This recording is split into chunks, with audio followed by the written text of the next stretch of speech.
Good afternoon, everyone, and welcome to our webinar, Software-Defined Networking, Understanding the Threats and Opportunities. My name is Allison Crawford, and I will be your host for today's webinar. Software-defined networking continues to gain momentum, threatening to upend the networking landscape. While the technological advantages of SDN compared to traditional network architectures are clear, enterprise customers have been slow to adopt the technology due to its complexity, immature standards, and a limited amount of vendor solutions, as well as the lack of quantifiable business cases. Still, vendors are evolving their portfolios, strategies, and messaging around SDN to capitalize on customer spending as it occurs.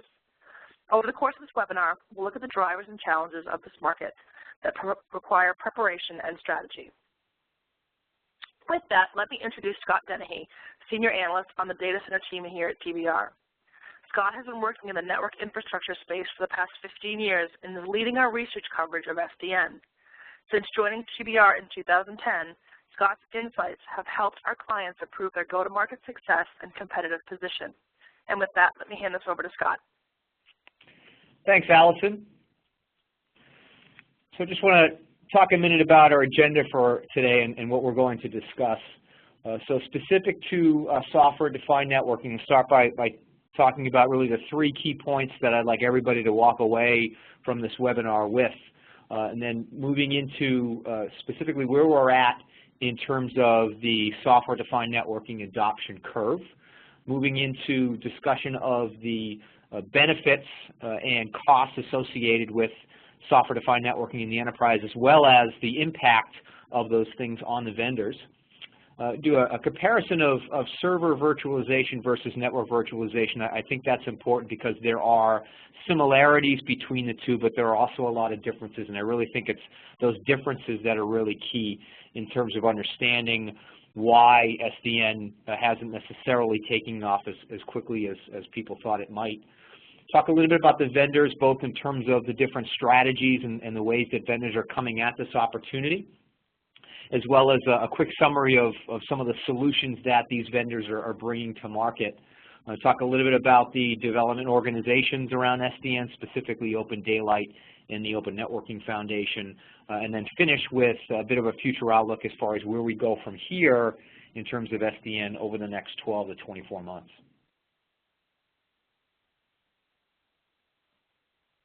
So there's really three key things that I'd like everybody to walk away from the webinar with in terms of our discussion of SDN. The first is around where we really are today with respect to SDN in the enterprise. And I think we've moved kind of beyond that hype cycle that we've seen for the last year or two, and now actually starting to see SDN in some real-world network deployments outside of those large cloud providers, the Googles and the Facebooks, where most of the SDN investment has been happening. That said, there are some challenges, and Allison alluded to some of those during the introduction as far as why SDN hasn't been deployed yet on a wide scale into the broader enterprise market, and we'll talk some more about those. The second key takeaway here is around the competitive landscape. I think SDN has really created a unique competitive environment, something we haven't seen in the networking industry perhaps ever. If you think about the mix of not only just the hardware suppliers, the Ciscos and the HPs and the Junipers of the world, but some of the software-centric players like VMware and Microsoft and some of the solutions that they're bringing to the table to try to take advantage of this opportunity with SDN. I think it's created really a unique environment. And in terms of the future outlook for the SDN market, and we'll talk more about this as we get to the end, I expect to see more progress within SDN over the next 12 months, specifically more use cases, a stronger business case, more vendor solutions, customer success stories, and I think from a supplier perspective, the focus is really going to be around educating customers on what SDN is, what the benefits are, how their solutions are unique, and then helping them make a strong business case so that as spending reaches kind of that critical mass as we get into 2015 and 2016, the suppliers will be able to capture some of that spending. So where are you exactly with respect to SDN adoption? Here we are about halfway through 2014, and as I mentioned, I think we've moved beyond that hype cycle with respect to SDN and into some of these real-world deployments. You know, when SDN really started to come about a few years ago, there was a realization that, hey, you know, virtualization has done so many good things in the server space and in the storage space. Well, what about the network? So there was a realization that virtualization could benefit data center networks in the very same way. And so we started to see deployments initially in those large cloud providers that I mentioned, or the content providers, those companies with the really, really big data centers, Google, Facebook, Amazon, even some of the telcos. And it was really around 2012 that SDN started to become a reality within the enterprise space. You had the VMware acquisition of Nicira. I think that really pushed SDN into the overall consciousness in terms of the market, and media started to cover it more. Vendors started to position themselves and develop their SDN strategy and associated messaging. And as we moved into 2013, that's when solutions started to come to market in this proof of concept stage that I call it, as far as vendors being able to demonstrate their solutions in the real world. So I think as we've gotten through the midway point of 2014, we're now starting to really reach that apex in terms of the early adopter spending. If this were a traditional technology adoption curve, bell curve, I think we're in that early adopter stage still, and that will continue through 2015 and into 2016. But then I expect to see a bit of a lull as we get past 2016 and into 2017 and 18. Obviously, the more deployments that you have with a new technology, the more chances there are for issues to come about and challenges. And I think SDN is going to be like any other technology where we'll see some of those challenges. So we'll see a little bit of a pullback in spending or a delay in spending from that late majority and that group of laggards. And at the same time, we'll see some vendor consolidation and attrition as vendors decide whether or not SDN is really a market they want to be committed to long term. So we'll see some vendors pull back from SDN or divest that market. Some more startups might be acquired. Some will just kind of go away. But then as we get to 2018 and kind of all this dust has settled, this late majority and the laggards will start to spend on SDN, and we'll see more consistent growth as we move through 2018 and 2019. Let's talk a little bit about what is really driving enterprise interest and spending on SDN. And if we look at kind of a traditional cost-benefit analysis here, I think the benefits of SDN, certainly from a technological perspective, are clear. There's no question that virtualization and SDN, and I use those terms kind of interchangeably, even though depending who you talk to, those can be two very different things.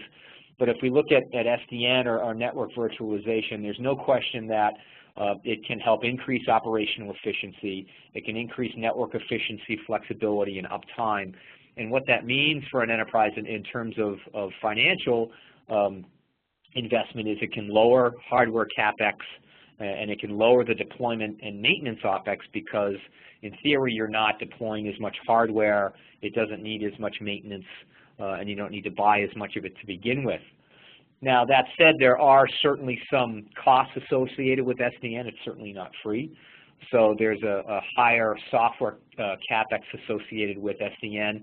And there's also a higher professional services CapEx and OpEx associated with SDN if you compare it to a traditional network architecture, because there are potentially more integration issues. There are customers that need to understand, what SDN is and what's the right approach for them. So that's investments in consulting and systems integration. So whether or not there's more or less overall spending, I think has yet to be seen, but I certainly think that the spending is going to shift away from that traditional hardware model and deployment and maintenance services more towards software and professional services.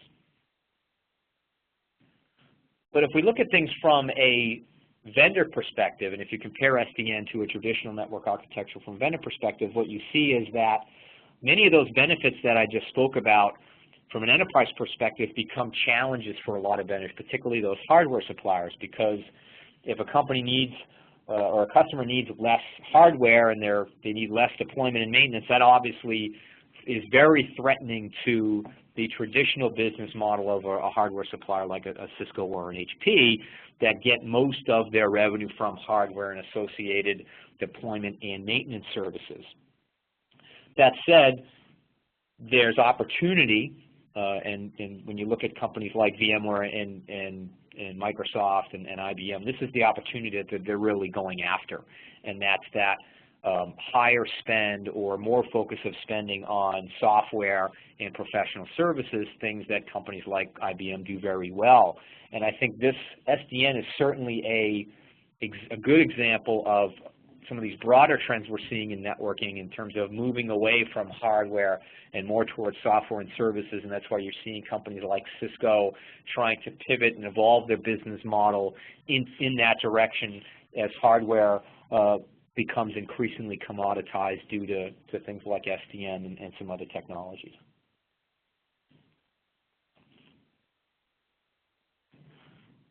But if we look at network virtualization and SDN and try to compare it to server virtualization, which is the most logical thing to do, network virtualization is kind of the next shoe to drop, so to speak, and potentially the last part of IT to be virtualized.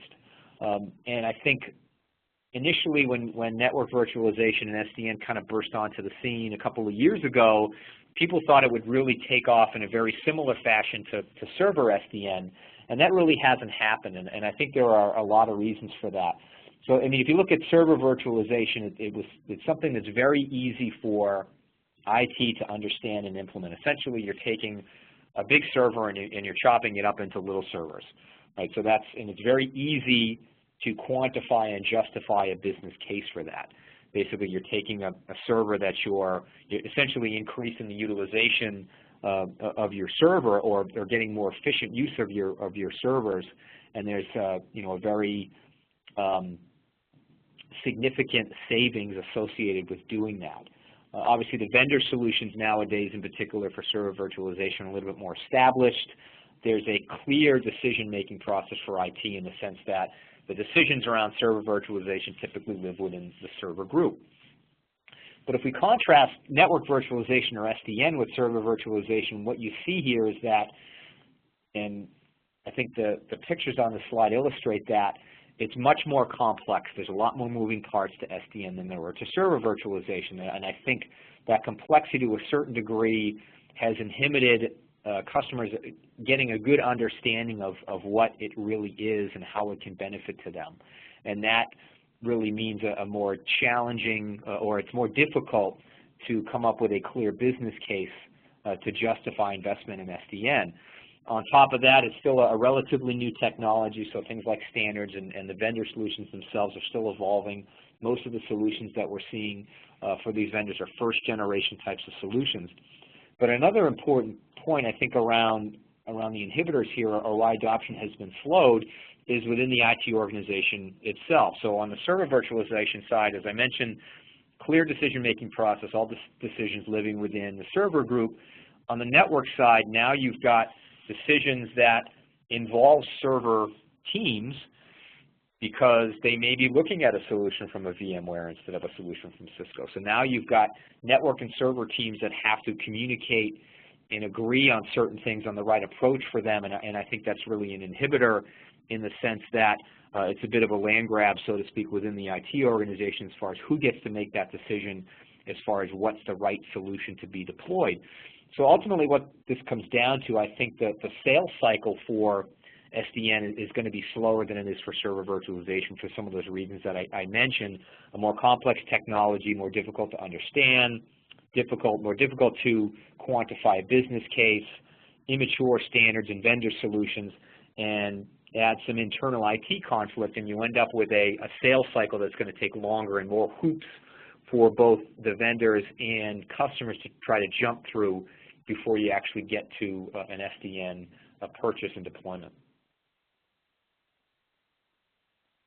switch gears a little bit and talk about the vendors themselves. So I mentioned at the outset, I think SDN has created a very unique competitive environment, something that we haven't really seen in the networking space.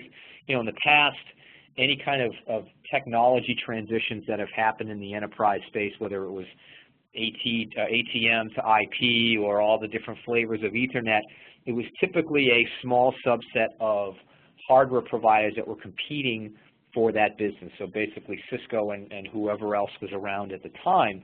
I think SDN is a little bit different in the sense that now, because of the software component, that's brought in a host of new players here, VMware, Oracle, IBM, Microsoft. These are companies that have an opportunity to move into the network space through software. And so from a hardware, or if you're a hardware vendor, that's created some new challenges for you in terms of how to compete with these companies.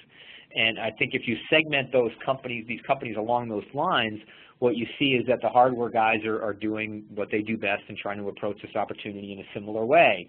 And what that means is a combination, in terms of a solution set, a combination of proprietary hardware and an SDN controller to manage that hardware.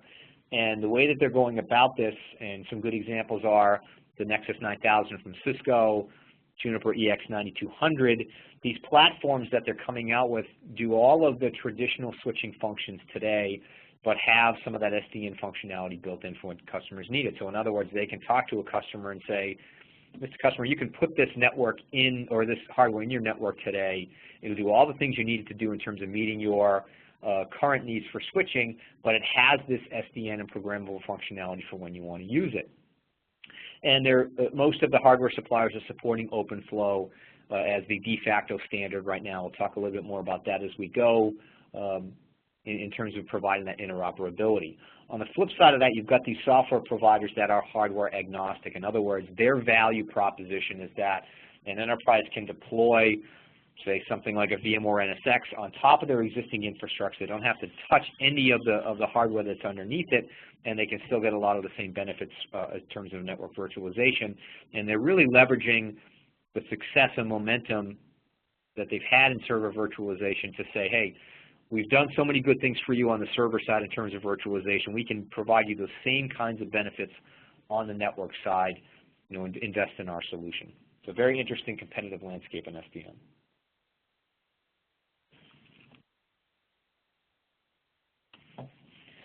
Just want to take a minute and give you a sense of where some of these vendor solutions are at. If I were to build this chart in this table 2 years ago, I think it would be much smaller. And I think if we look ahead 2 years, it's probably the same thing. It's probably a smaller list.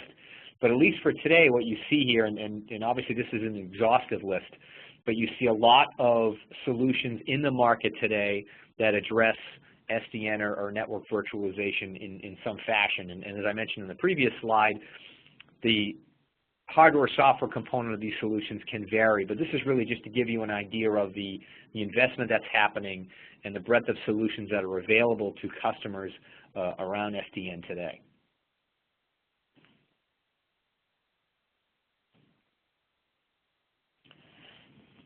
I want to spend a minute on some of the SDN organizations. There is quite a bit of standards or development activity happening around SDN, but I really want to highlight Open Daylight and Open Networking Foundation because to me they're the two that are most focused on SDN, at least at this point. And when you compare and contrast these organizations, what you see here is a little bit of a different approach in terms of how they're working on SDN.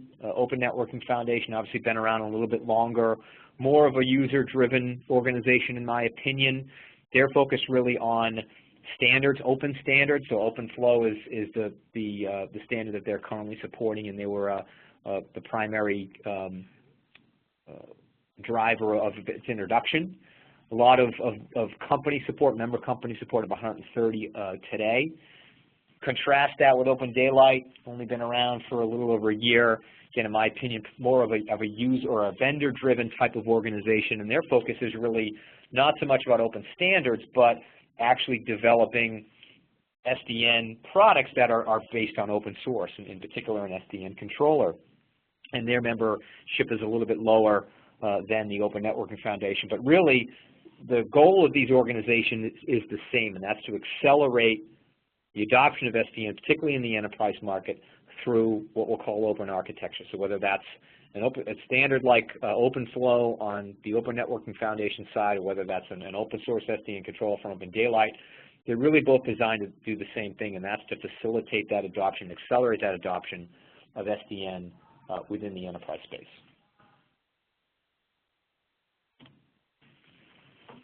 So before we end, just want to touch on kind of where I see the SDN market going from here. And as you might expect, there are areas of growth and opportunity, and there are certainly inhibitors and areas of competition. In terms of the growth and opportunity, I definitely see enterprise demand for SDN solutions to continue to grow. As I mentioned at the outset, we'll see more use cases, we'll see maturity in vendor solutions, we'll see more standards work.